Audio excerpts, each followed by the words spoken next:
Swinburne University of Technology.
The academic procession is about to enter the hall. Would you please stand?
Please remain standing for the national anthem. The words are on the inside back cover of your program.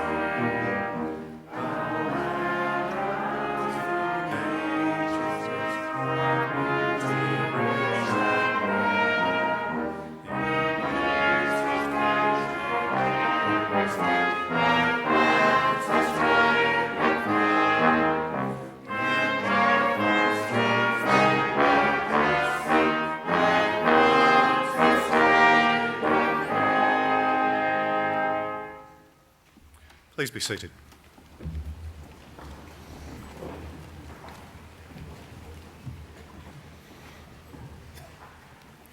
It is my pleasure to introduce the presiding officer of today's ceremony, Mr. Bill Scales, Chancellor of the Swinburne University of Technology.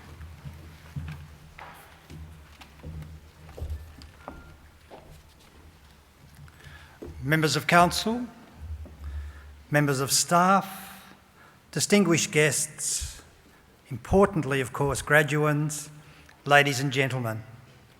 It is with great pleasure that I welcome every one of you here to this graduation and award conferral ceremony, which acknowledges the achievements of so many of you and which represents such an important and significant step in your process of lifelong learning. As a mark of respect to Australia's Indigenous people, Swinburne University of Technology acknowledges the Wurundjeri people as the traditional custodians of the land where we now meet to conduct this most important ceremony. On the occasion of this ceremony, the Council and staff wish to share their pride and their congratulations with the graduands on their achievement. For all of us, this is a very special occasion. For the graduands, it means the culmination of years of study, hard work and achievement.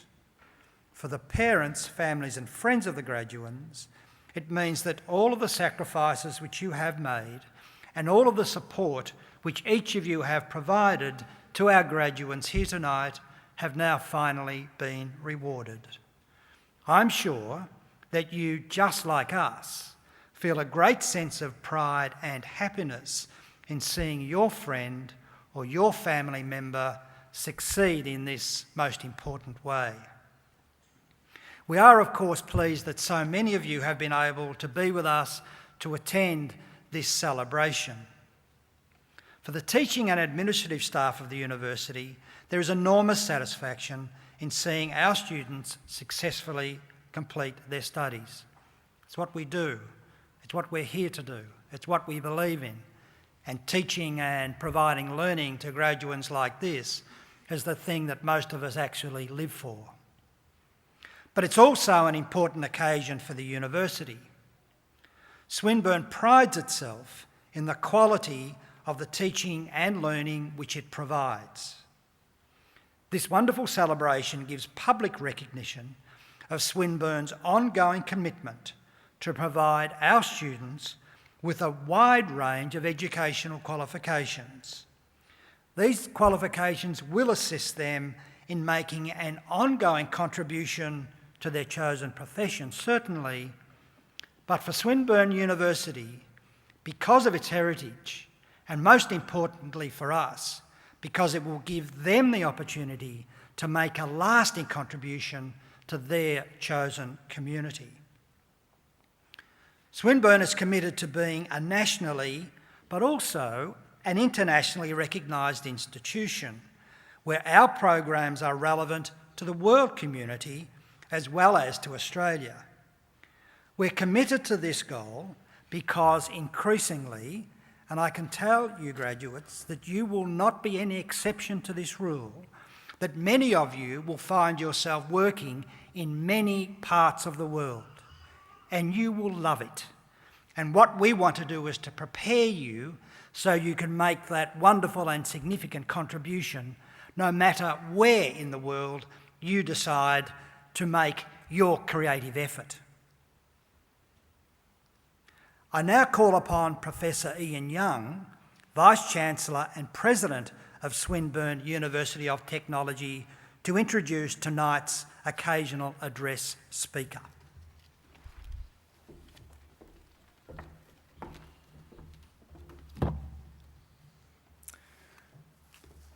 Chancellor, it's with pleasure that I introduce Dr. Douglas Mitchell to deliver today's occasional address. Dr. Mitchell was raised in Melbourne and attended Box Hill Technical School and later studied chemistry at Swinburne and the University of Melbourne. He graduated from the University of Melbourne with a Bachelor of Science in 1960 and received a PhD in analytical chemistry from the University of London in 1970 for his work on instrumentation for the measurement of metal levels in water. After graduating, Doug worked as a medical and environmental researcher, holding positions such as laboratory director at the New York State Department of Health and associate professor of toxicology at the State University of New York at Albany. In 1986, Doug changed career direction and founded CCAA Capital Management, an investment company which used mathematical models to calculate risks and trends, work he continues to do with CCA's successor company, Fort Orange Capital Management. Doug returned to the field of medicine in 2003, focusing on the development and delivery of non-invasive therapies for treating metastatic cancer. Working in conjunction with colleagues in England and China, his research centres on sonic photodynamic therapy. A committed philanthropist, Doug contributes to a variety of causes, ranging from a yoga school in Massachusetts, a primary and secondary school in Troy, New York, and a cancer treatment clinic here in Melbourne. He has also sponsored several Opera Australia productions since 2000 and is a board member of the Melba Foundation, which promotes Australian classical musicians and artists. Doug was appointed to the office of Chancellor of Swinburne University of Technology in June 2002, a position he held until 2005. While Chancellor, Doug served as an ex officio member of all council subcommittees. In 2008, Doug was awarded the prestigious title of Doctor of the University, honoris causa. Ladies and gentlemen, it is with great pleasure that I invite Dr. Douglas Mitchell to deliver today's occasional address.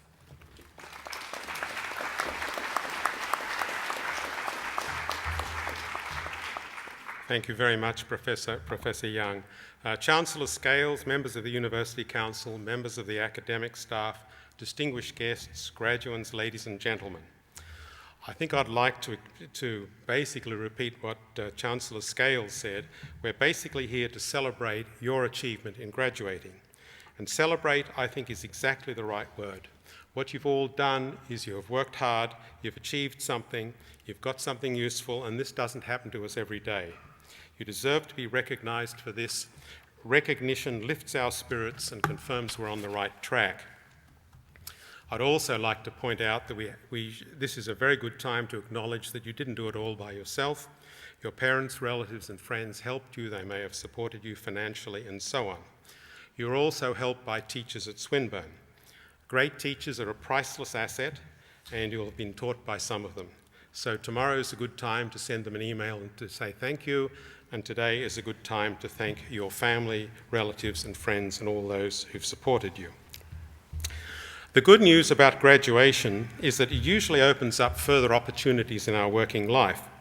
The bad news is that you have to prove yourself all over again in your new job. As far as an employer is concerned, a qualification is an entrance ticket to the company or the organisation. It helps get you through the door, but once you get through the door, you've got to prove your worth to that organisation. You've got to justify the very considerable time and expense involved in employing you. I've been on all sides of the employment issue, new graduate just like you, employee, manager, small business owner, employer, the works. So I think I'm qualified to say a few things about this, and I'll make a few comments which are intended to be helpful in your working career. If you haven't worked a serious job before, I would like to tell you what your first job is going to be. You might think that's presumptuous, but your first job is going to be in product development and sales. By product development, as far as your employer is concerned, employers may think of you as various things, one of which is a product which needs to be developed. We're all products, we're all assets, we're all costs, and we're all several other things at the same time. So what you have to do is apply the skills that you already have and develop a stack of new skills to do that new job. I clearly remember that when I first graduated, I thought I was a genius. And then I got my first job after that, and unfortunately no one noticed. And rightly so from their point of view. I was an unproven quantity. It took me quite a while before I thought I became valuable to an employer. The other part of your job is sales, and the product you're going to sell is you. Your boss and your co-workers will be watching, and what you're going to have to do is you're going to need to achieve, and in a very modest sort of way, let people know what you've achieved. There's a very funny man called Archibald Putt, and he wrote a series of laws to help people further their career path. And one of them was, Your maximum rate of promotion is achieved with a performance level just above the level at which you get fired. Now, he, of course, is being funny, but what he's trying to say is this. If you do a terrible job, you're not going to get anywhere. If you do an absolutely wonderful job and keep quiet about it, probably no one will notice. Because from the boss's point of view, he doesn't necessarily know what you're doing, and he might think the job is so easy that anyone could do it. What you have to do as you proceed through that work is let people know what you're achieving, calling on other people to help, perhaps helping them with your skills and so on, and interacting with people. Putt's basic point is that you need to communicate, and you sure do. Second point worth considering is integrity. I regard integrity as a vital personality trait for your career. I've employed a lot of people, and I got very, very tired of dealing with people who lacked integrity. You can be very, very sure that employers are trying very hard to avoid hiring the morally handicapped. I'll give you an example of that. I support a private school in the United States. The students and the supporting church are about basically African American, which is a somewhat socially disadvantaged group. I know a lot of these people, and a lot of them aren't very smart, but they all seem to get jobs, and for very good reason. They're wonderful, wonderful people. They have integrity. If one of them applied for a job with me, I would know that he or she would put in an honest day's work, would not be stealing the paper clips, would not spend all day talking on the telephone, would not turn up with a hangover or on drugs, and would not be trying to shake me down with phony sick leave and unfair dismissal, etc. This sort of integrity is a very, very good start. A person with integrity is going to beat a morally challenged person any time of the day. Integrity is an asset right at the top of the list. Another thing to consider is tolerance. Tolerance of people who aren't exactly like us. There's an American management guru called Adizes, and he tells us that we all have some combination of 4 personal characteristics. Entrepreneurs, people with lots of new ideas. Producers, people who get a lot done. Administrators, people who are good at organising things. Integrators, people who are good at keeping people happy and keeping the working environment positive. A company full of entrepreneurs will have lots and lots of good ideas, but will be unfocused and won't get anything much done. A company full of administrators will be beautifully organised, but probably doesn't have anything new to sell. In a company full of integrators, people will feel warm all over and quite happy, but probably won't get much done. In a company with no producers, nothing gets done. So the message we have coming out of this, we have to respect those other type of people. We need them, and we have to find out how to work with them. This particularly applies if you start your own business. You will be an entrepreneur, but you aren't enough. You need other people with other skills. Another characteristic which I think is very, very useful, and not all of you come from scientific backgrounds, I certainly do. I'm a great fan of scientific method and logical thought. I regard both of those as priceless tools. The thing about science is it's based on observation. It should not be based on our personal ideas and prejudices. It should be based on what actually happens. It uses a lot of theories, and many of you would have learnt theories here, but theories are not as important as observations. If a theory cannot be confirmed by observation or experiment, it'll eventually get replaced by something else. Scientific method is about the reality of the situation. And you see people violating this all the time. We should all aim to do better. Just because you don't like someone doesn't mean that they're wrong. Just because you have an excellent education doesn't mean that you're right. All it means is you have a poorer excuse when you're wrong. Just because a lot of people believe something doesn't mean it's true. Just because doing something makes you feel comfortable doesn't mean that it's necessarily the right thing to do. So we should all work very hard at keeping our minds on the reality of the situation and not letting irrelevant opinions, ideologies, and so on interfere with that. That's a little bit difficult to do. The human mind has a need for comfort. We have a need to understand things. Understanding things doesn't necessarily mean what it appears to mean. Understanding often means that whatever the idea it is confirms to our view of the situation. Our view, of course, I don't have to tell you that, isn't always right. A classic example of lack of scientific method and logic, I think, is the current debate about global warming. Now, I'm not going to tell you my opinion about global warming. You have your opinion, you're entitled to it. But I will talk about is what I think the process of dealing with that particular problem. You're all very, very familiar with the argument that basically we're producing carbon dioxide, methane, etc. It's causing the atmosphere and the world to warm with various adverse consequences down the track. I'll talk about a few other things. In the whole of that argument, first of all, it's clear that some people have been lying about the facts. That is not a good idea. It gets us into trouble. We have to look at the facts, whatever they are, and whether we like them or not, and we have to base our actions on them. Secondly, preventing global warming is obviously not the primary goal. The primary goal is to keep the world alive and inhabitable for a long time. We may well do a wonderful, marvellous job with global warming, but the world could still be in a lot of trouble. In a recent issue of New Scientist, there's an article called The Earth's 9 Lives. The author identified 9 problems which could seriously damage the Earth, and climate change is one of 3 critical problems.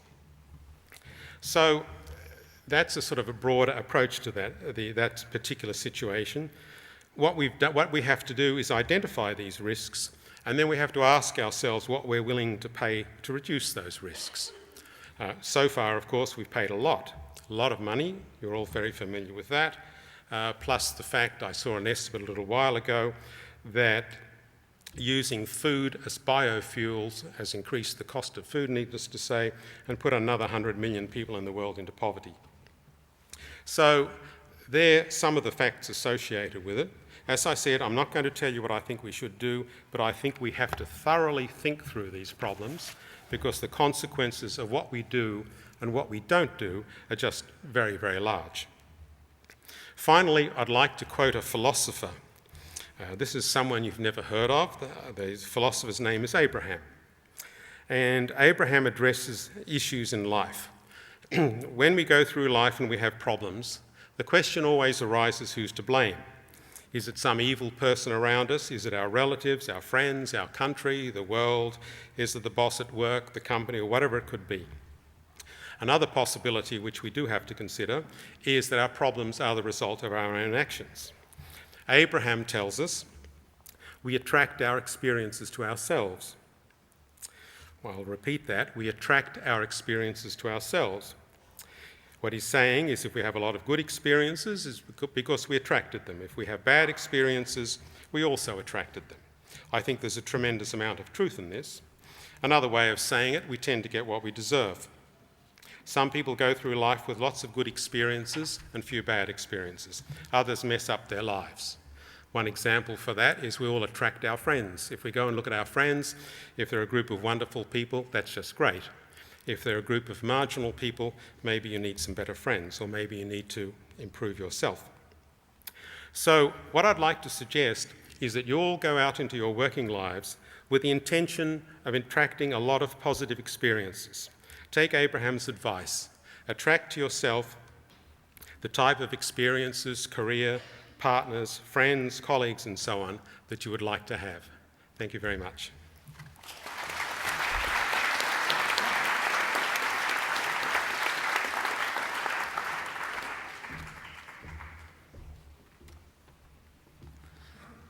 Dr. Mitchell, thank you very much for your insightful comments to our graduates tonight, and would you please accept on the university's behalf this small token of our appreciation.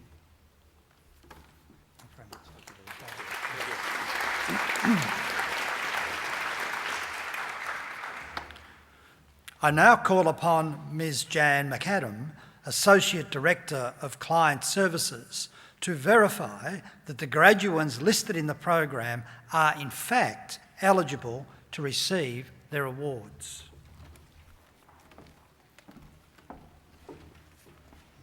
Chancellor, I have the honour to inform you that in accordance with Statute 13 of Swinburne University of Technology, the graduates who will be presented at this ceremony or have applied to have their award conferred in absentia have fulfilled the conditions prescribed and are entitled to the award of bachelor degree, graduate certificate, graduate diploma, master degree, Doctor of Design and Doctor of Philosophy as appropriate of Swinburne University of Technology.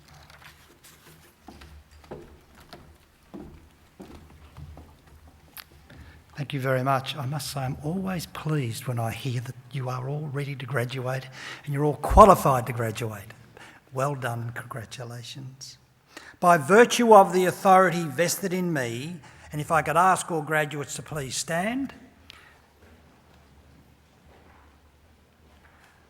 I admit the duly authorised graduates here present and in absentia to the appropriate awards and to all the rights and all of the privileges of those awards. Well done, congratulations. Let me be the first to congratulate you. Well done.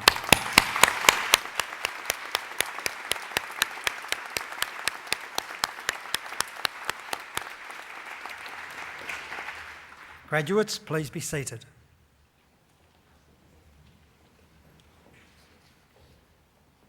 I'd now like to call upon Professor Ken Friedman, the Dean of the Faculty of Design, to present his graduates.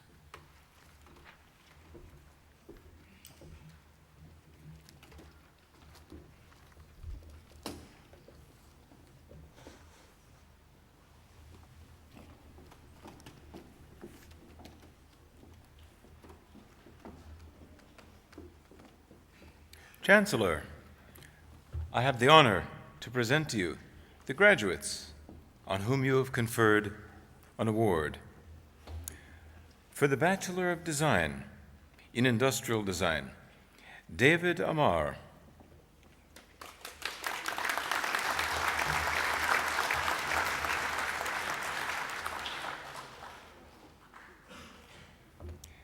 Benjamin John Bartlett.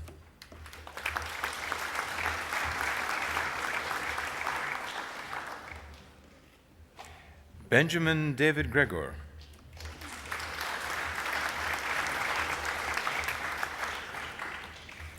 Adam Mark Hemmons.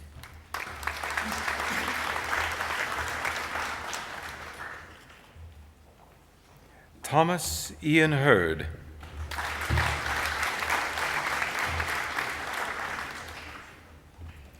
Kyle Murray Jarrett.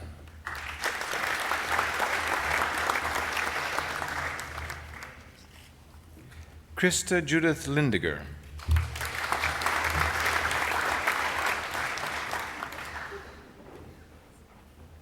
Joseph Vincent Luca.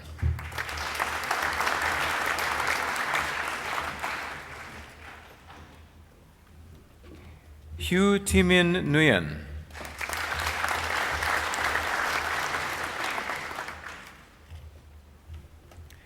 Thanesh Karan Dinesh Raghu.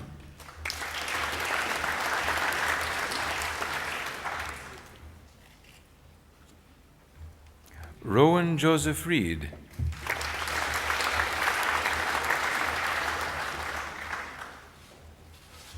Gabriela Tissera.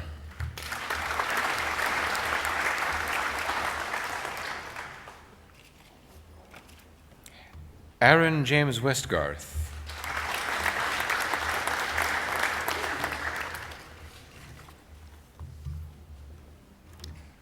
For the Bachelor of Design Honors in Industrial Design, David James Crosato.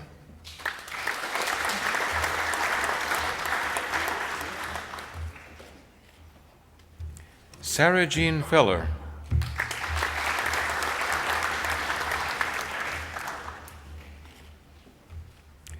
Sarah Louise Hellier.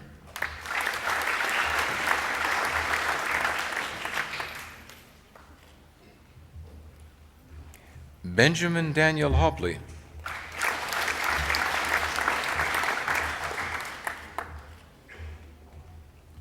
Liat Lefkovich.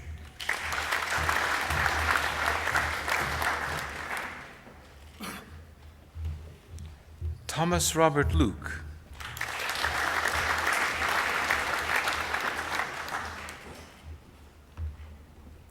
Amalinda Liu.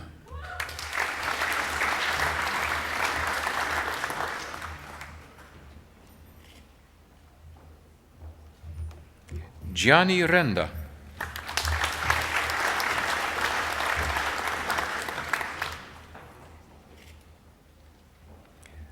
Sasha Rosari.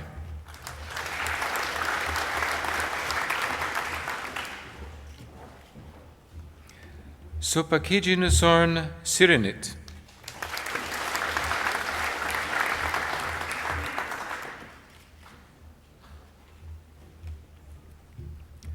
For the Master of Design in Industrial Design, David Durrance.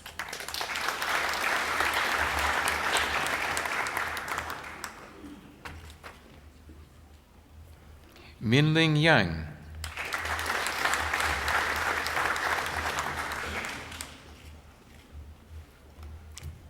For the Master of Design in Interior Design, Xiuling Chan.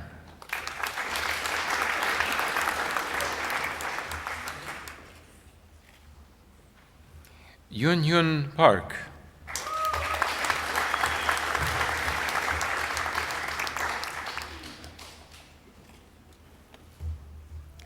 For the Master of Design in Multimedia Design, Chuyen Teng.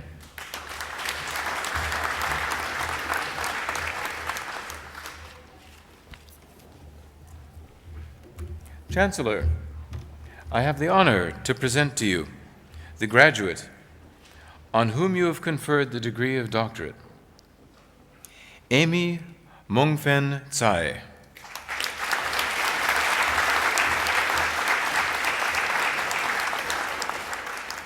Dr. Tsai's thesis and prototype explores the use of new technologies in the delivery of better wayfinding information systems for use in large public institutions. In this case, the National Science and Technology Museum of Taiwan. Amy used activity-centered design to focus the development of her thesis on the end user in the context of the complex museum environment. Her proposal uses commonly shared technologies, such as the mobile phone, as an interface to seamlessly connect the museum visitor to the museum environment, from the car park to the exhibition hall. This very practical thesis was described by its examiners as making an important contribution to this new and expanding area of study.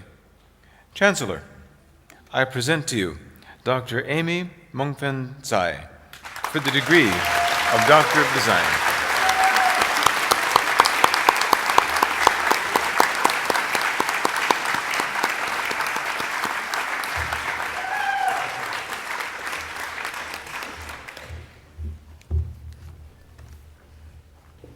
Chancellor, that concludes the awards for the Faculty of Design. I now call upon Professor John Bynon, the Dean of the Faculty of Engineering and Industrial Sciences, to present his graduates.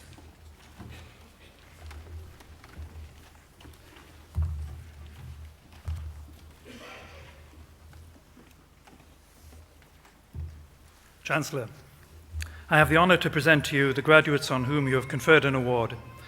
For the Bachelor of Engineering in Product Design Engineering, Dimitrios James Babuka.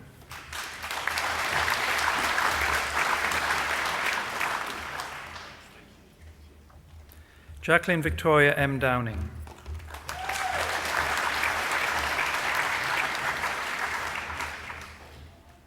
Nicholas Maxwell Johnston.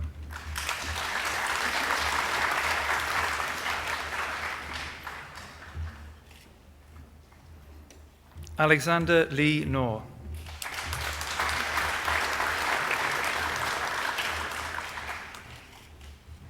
Daniel Christopher McConnell.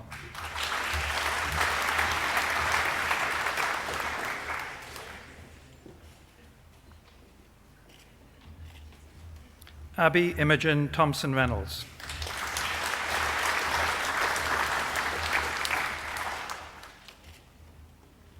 Brendan James Rosevear.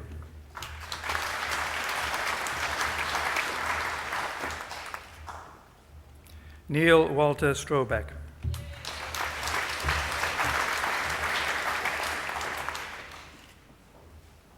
Hugh Garth Teverline.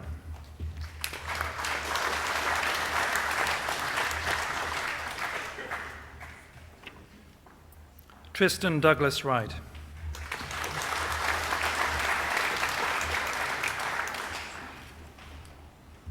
For the Graduate Diploma of Technology in Risk Management, Ronald Patrick Evans.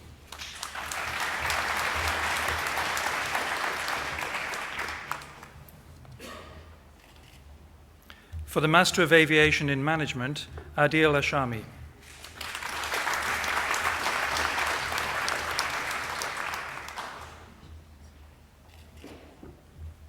For the Master of Engineering in Advanced Manufacturing Technology, Saleh Hassanzadeh Garei.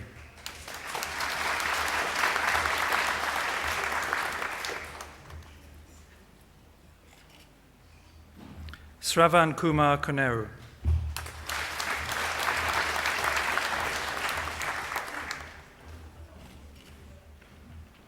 Thiagarajan Vinayagam.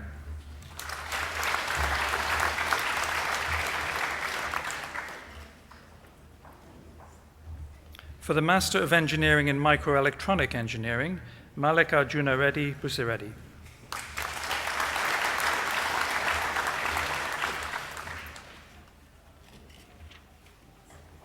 Jigar Vikram Kumar Patel.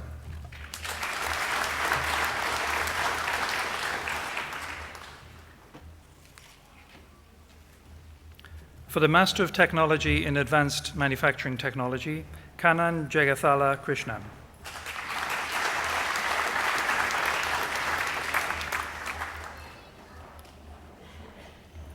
Kesaporn Suntharathok.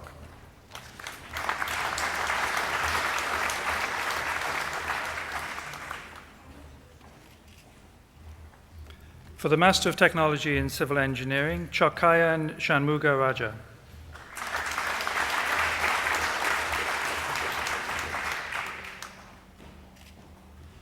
Ajit Maski.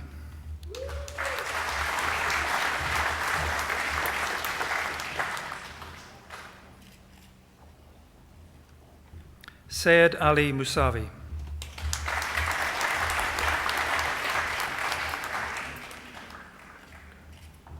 Khan Dwi Nguyen.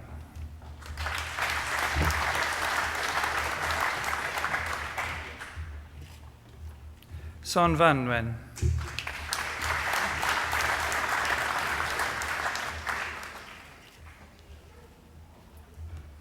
For the Master of Technology Management in Construction Management, Justine Brown.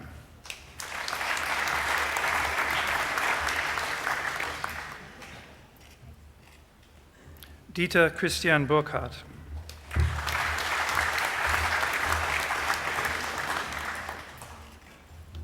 Choi Jong-wook.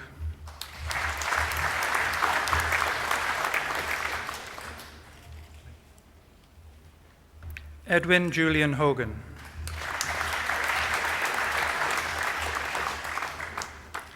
Aditi Jain.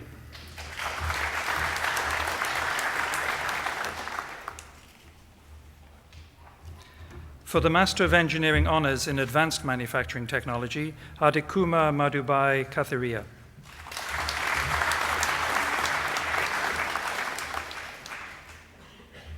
Muthukumaran Mani.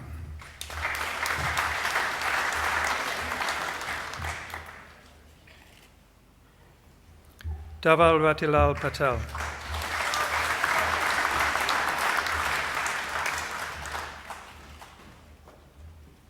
For the Master of Engineering Honours in Microelectronic Engineering, Tejash Kumar Govindlal Daji.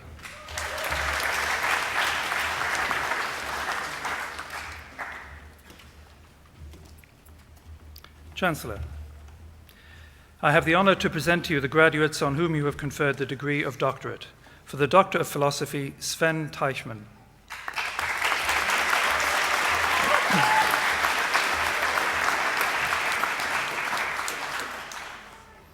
The title of Dr. Teichmann's thesis is high harmonic generation for coherent diffractive imaging.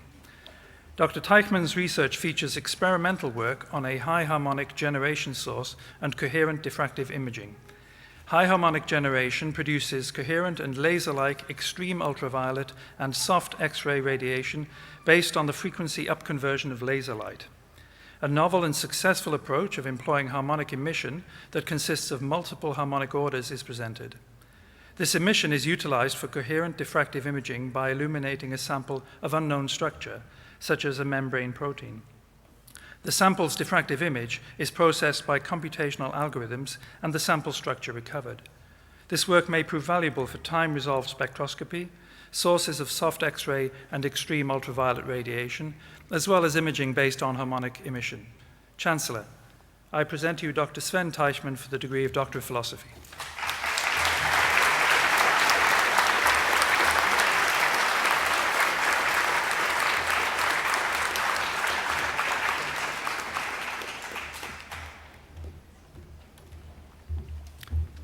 Chancellor, I have the honour to present to you the next graduate on whom you have conferred the degree of doctorate, Karl Holger Wolf.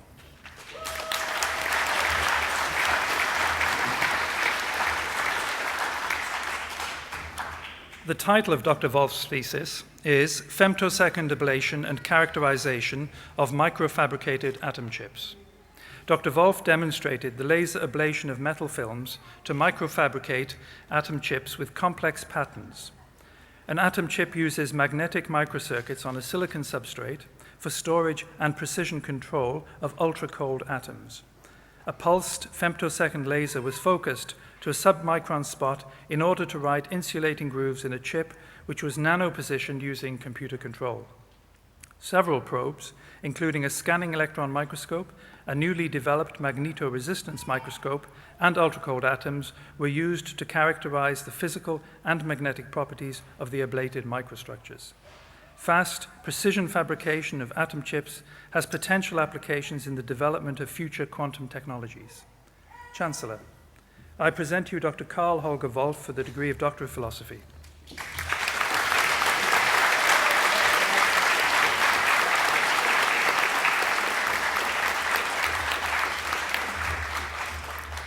Chancellor, that concludes the awards for the Faculty of Engineering and Industrial Sciences. I now call upon Professor Janet Gregory, the Deputy Dean of the Faculty of Higher Education, Lilydale, to present her graduates.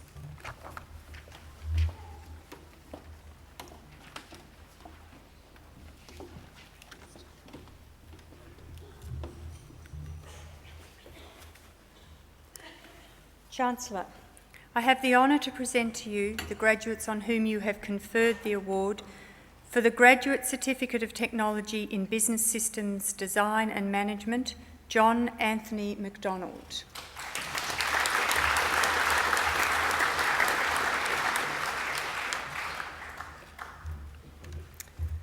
For the Master of Arts in Writing, Wendy Jean Dunn.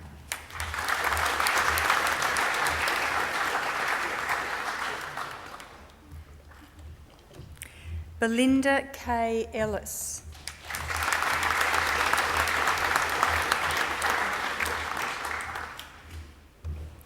Narina Lauren Jones.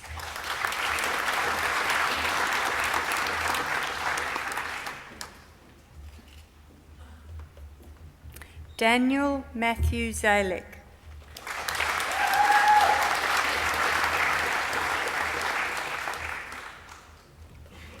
Chancellor, that concludes the awards for the Faculty of Higher Education, Lilydale. I now call upon Mr. Thomas Luke, who graduated today with a Bachelor of Design Honours in Industrial Design, to speak on behalf of the graduates.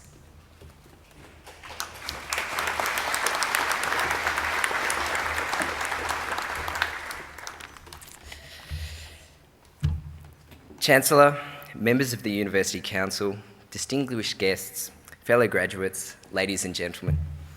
I'd firstly like to thank Swinburne for giving me this opportunity to thank and acknowledge those people who have helped us all, the students, achieve what we have here today. On behalf of the students graduating today, I'd like to thank the staff of the university for the friendly assistance support and guidance they've provided us throughout our years of study. We really do appreciate all that they've done for us. While the experience of studying at Swinburne may have been at times challenging, it has also been very enjoyable, rewarding and memorable. We will all take with us skills and knowledge that will assist us in our future endeavours. For all of us, this is a very proud moment and something we've worked towards for a very long time. We're very proud to be here in front of you now, celebrating our success. I'd now like to take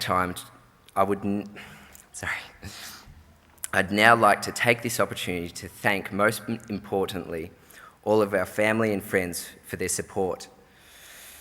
You've been there from the beginning, you've shared the same goals and kept us focused. So we thank you, and we are very honoured to have you here sharing this moment with us. Finally, may we have every success in whatever we do now, whether it be developing a career or continuing our studies. Whatever we go on to do, I'm sure the knowledge, experience and friendships we've gained during our studies will help us whichever path we choose. Well done and good luck.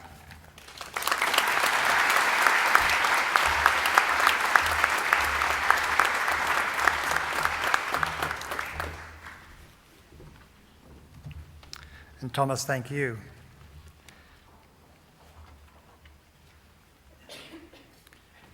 To Swinburne graduates, I know that today is the culmination of years of hard work, and that during that time you've had the encouragement and help of family and friends, of course so many of whom are here today and tonight from so many parts of Australia, and indeed from across the world to see you graduate.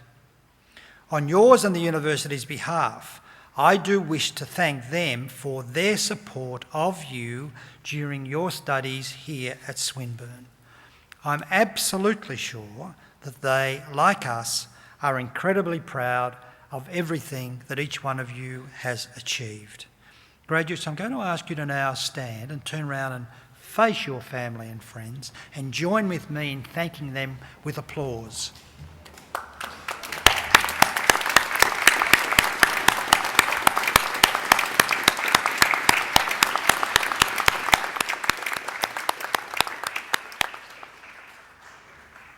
Thanks, graduates. Please take your seats.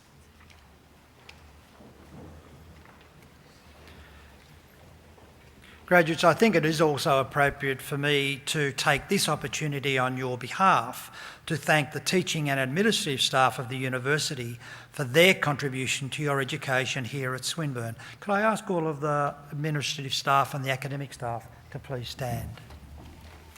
Let's thank them as well.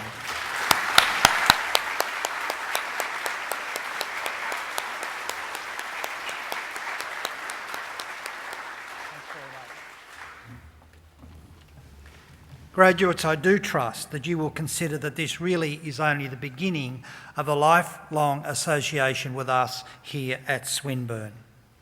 I know that it's become a bit of a cliche, but education is in fact a lifelong process, and you will learn that during whatever career you decide to choose for yourselves.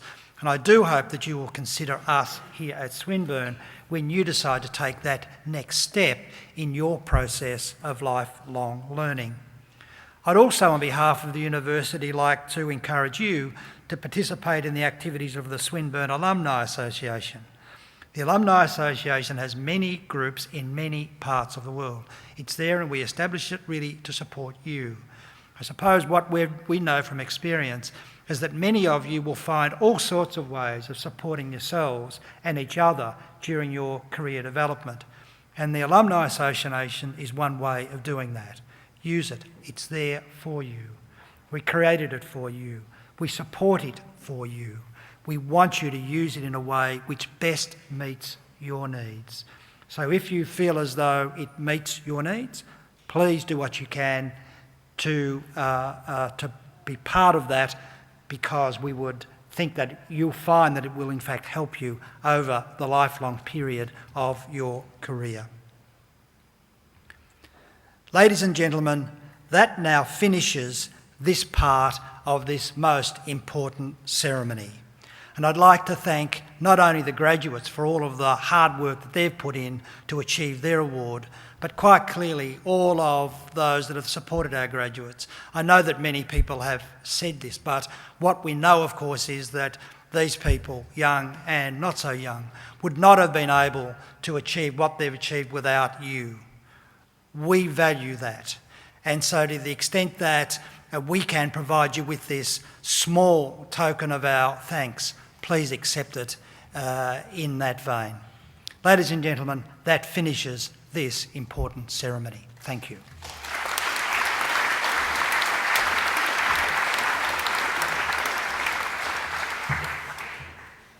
On behalf of the members of Council and the university community, I invite you to join us for refreshments which will be served in the chandelier room.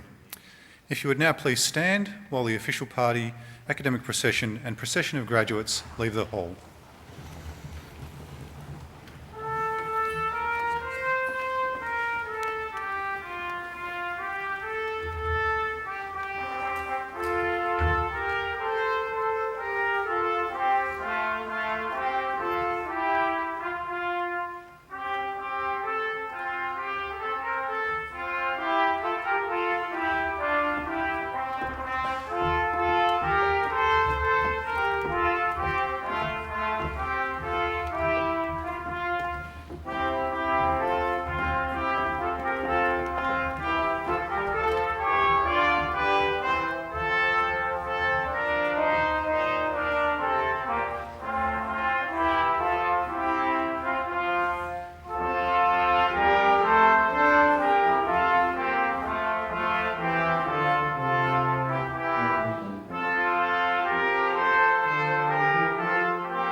Swinburne University of Technology.